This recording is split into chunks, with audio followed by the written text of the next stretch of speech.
Mikel merino স্পেনের সামনে একেবারে দেজা ভুর পরিস্থিতি তৈরি করেছেন। দেজা ভু মানে জানেন তো, অতীতে এমন একটা ঘটনা ঘটেছে যেটার এক্সাক্ট রিপিটেশন চলছে এবং আমাদের চোখের সামনে ভেসে উঠছে। 2024 সালের ইউরো কোয়ার্টার ফাইনাল ম্যাচটা মনে আছে?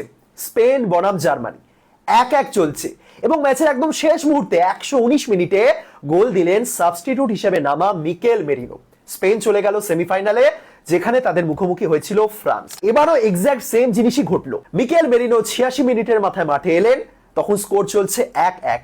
শেষ মুহূর্তে একটা গোল দিলেন, দলকে জেতালেন এবং নিয়ে গেলেন সেমিফাইনালে, যেখানে স্পেনের মুখোমুখি হচ্ছে ফ্রান্স। আগের ম্যাচেও ঠিক সেম জিনিস করেছিলেন মিকেল মেরিনো। 85 মিনিটের মাথায় এসে পর্তুগালের বিপক্ষে জয়সূচক গোলটা দিয়েছিলেন। মানে নকআউট ম্যাচে স্পেনের যদি জয়সূচক গোল দরকার পড়ে, চুপচাপ চোখ বন্ধ করে মেরিনোকে আনো এবং ম্যাচ জিতে ফেরো। তবে যাই বলুন, ফ্রান্সের বিপক্ষে খুব কঠিন একটা ম্যাচ হতে চলেছে স্পেনের জন্য। তবে আমি একটা ব্যাটেল দেখার জন্য খুবই এক্সাইটেড। কিলিয়ান এমবাপে বনাম পাউ কুবার্সি, একটা রিয়াল ভার্সেস বার্সার ঝলকও কিন্তু আমরা দেখব। কুবার্সি জাস্ট দুর্দান্ত খেলছে, মাত্র 19 বছর বয়সে স্পেনের ডিফেন্স যেভাবে ক্যারি করছেন, জাস্ট দুর্দান্ত। তবে আরো একটা ব্যাটেল কিন্তু খুব ইন্টারেস্টিং হবে, সেটা হলো ফ্রান্সের left back versus Lamine Yamal.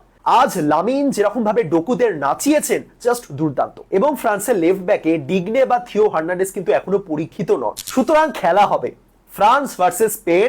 এটা কিন্তু বলা যেতেই পারে ফাইনালের আগে একটা অলিখিত ফাইনাল হতে চলেছে।